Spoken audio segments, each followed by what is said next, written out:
अस्सलाम वालेकुम, Rana Haris Pakistan property leaders Bahria Town Karachi से। नाजरीन, आज हमारे साथ मौजूद हैं फैज़ान भाई। अस्सलाम वालेकुम फैज़ान भाई, कैसे हैं आप? ठीक ठाक हैं? फैज़ान भाई बहुत वेलकम है आपको पीपीएल ऑफिस में।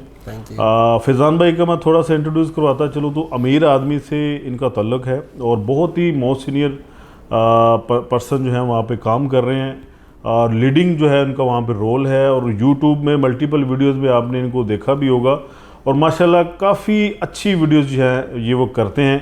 ये जो हमारा सोशल मीडिया वीक जो चल रहा है, हमने यूट्यूबर्स को इनवाइट किया हुआ था और आज हमने फैज़ान भाई को इनवाइट किया। कुछ क्वेश्चंस जो हैं जो आप सुनना चाहते हैं वो मैं फैज़ान भाई से करूँगा। फैज़ान भाई, मेरे 2-3 क्वेश्चंस आपसे और बहुत ही जो मेजॉरिटी के साथ लोग जानना चाह रहे हैं वो क्वेश्चन मैं आपसे करूँगा और आपने उनका आंसर देना 1 बाय 1 करके। सबसे पहले मेरा आंसर होगा कि बहरिया टाउन कराची में की गई इन्वेस्टमेंट कितनी सेफ एंड सिक्योर है?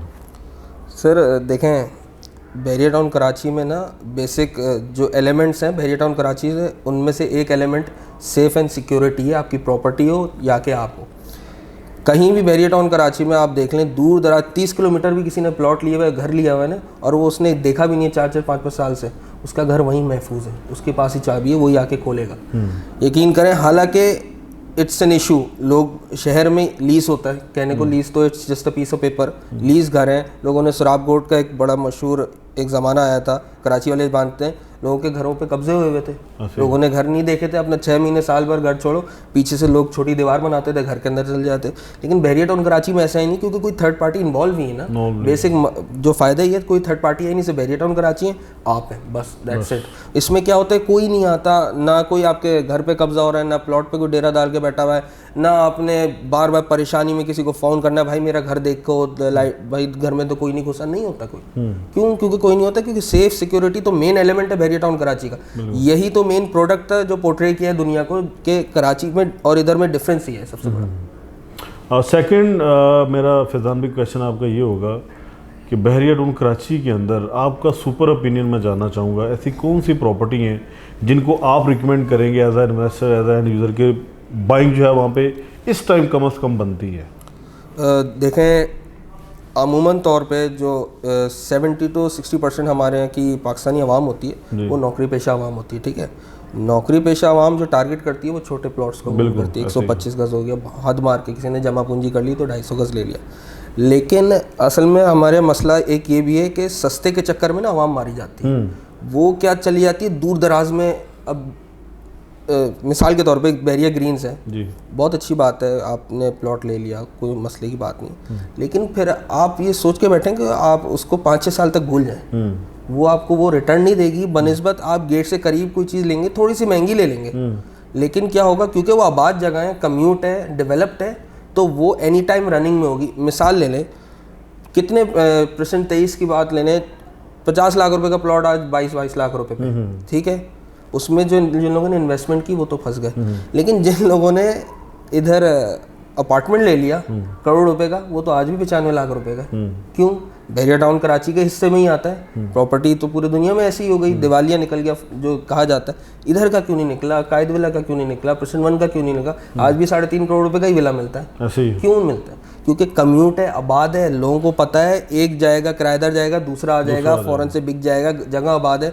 जो भी बंदा फैमिली के साथ आएगा वो दूर दराज की जगह पे थोड़ी ना रहेगा, वो ऐसी जगह पे रहेगा जहाँ पे उसे चीज़ें, आबादी मिले, लोग मिले। बेसिकली इंसान जो है ना, एक वो है, सोशल एनिमल है, अकेला दूर दराज में रह नहीं सकता।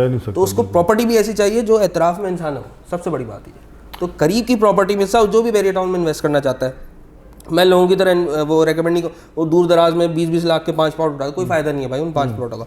एक इधर चीज़ खरीद ले, लेकिन गेट के करीब खरीदे तो वो देखेगा आपको प्रॉफिट उसके हिसाब से ही होगा। मैच्योर इन्वेस्टमेंट आप कर लें और नज़दीक कर लें, बेसिकली आप ये कहना चाह रहे हैं। मैं वही तो माइंड सेट जो है ना, असल में थोड़ा सा क्लिक करने की ज़रूरत है। सस्ती चीज़ इज़ नेवर ऑथेंटिक, महंगी चीज़ हमेशा आपको थोड़ा, वही बात है ना, सस्ता रहे बार बार, महंगा रहे। अच्छा, मैंने ना फैज़ान भाई बड़े कस्टमर्स ऐसे देखे हैं और जो कुछ चीज़ बाइंग करने आते हैं ना, तो सबसे पहले उनकी जो वर्डिंग होती है कि हमारा इतना बजट नहीं है।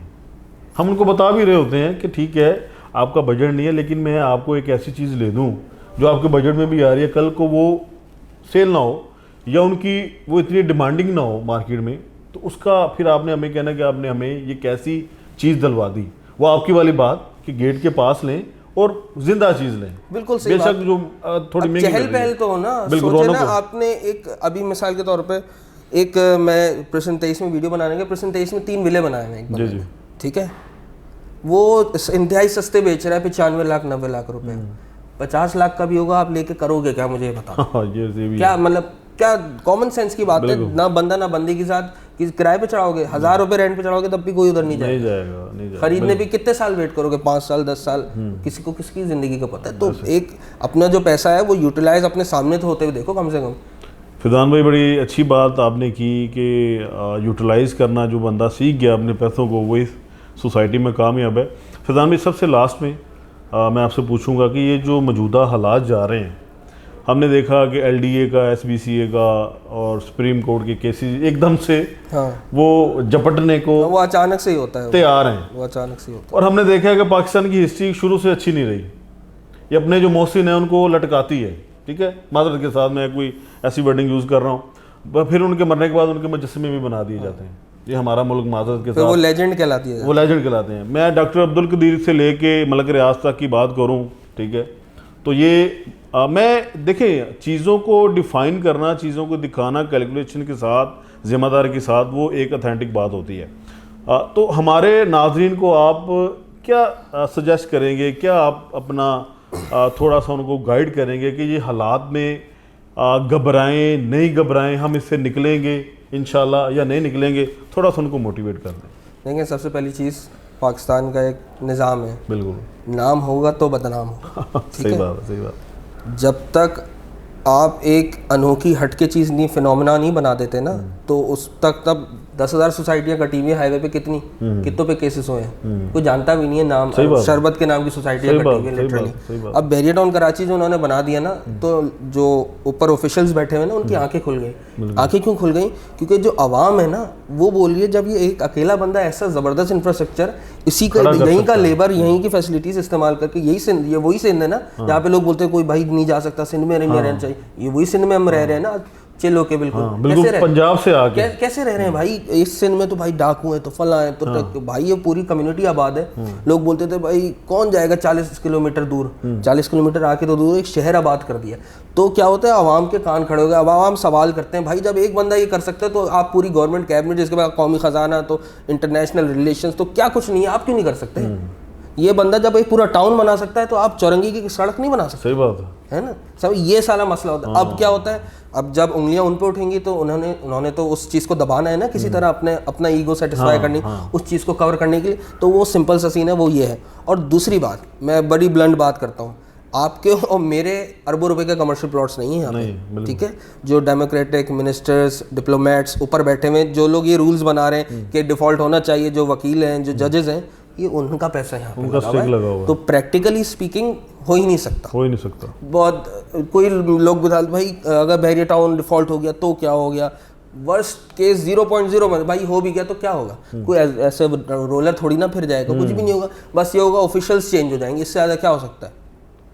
कल को ऐसे तो कोई भी गारंटी है, कल को डिफेंस है, बाकी सारी वो तो लीज है ना, कल को पाकिस्तान को रॉकेट मार दिया किसी ने, क्या गारंटी है? मतलब ये तो अनहोनी बातें ना, इनकी तो कोई गारंटी नहीं दे सकता ना। इस लिहाज से तो आप भूल जाएं कि बैरियर टाउन को डिफॉल्ट होगा, कुछ नहीं होता। बैरियर टाउन को इतनी बड़ी जगह इतनी आसानी से नहीं जाती, अरबों रुपए लगे हैं। फैज़ान भाई बहुत शुक्रिया, बंडल ऑफ थैंक्स, बड़ी अच्छी आपने बातें की। नाज़रीन, मैं ये बात आपको लिख के दे सकता हूँ कि जो बैरियर टाउन को सबसे ज़्यादा क्रिटिसाइज़ करते हैं, इसको बदनाम करने की कोशिश करते हैं, वो जब खुद बहरिया में आते हैं तो उनको बाहर निकलने का दिल उनका बिल्कुल नहीं करता होगा। अल्हम्दुलिल्लाह ये बहरिया टाउन एक ऐसी सोसाइटी बन चुका है। नाज़रीन, अपना बहुत सारा ख्याल रखिएगा, दुआ में याद रखिएगा। फर्दर डिटेल के लिए कोई भी आपकी क्यूरी इन्फॉर्मेशन हो, नीचे में नंबर मेरा मेंशन होगा। अल्लाह हाफिज़।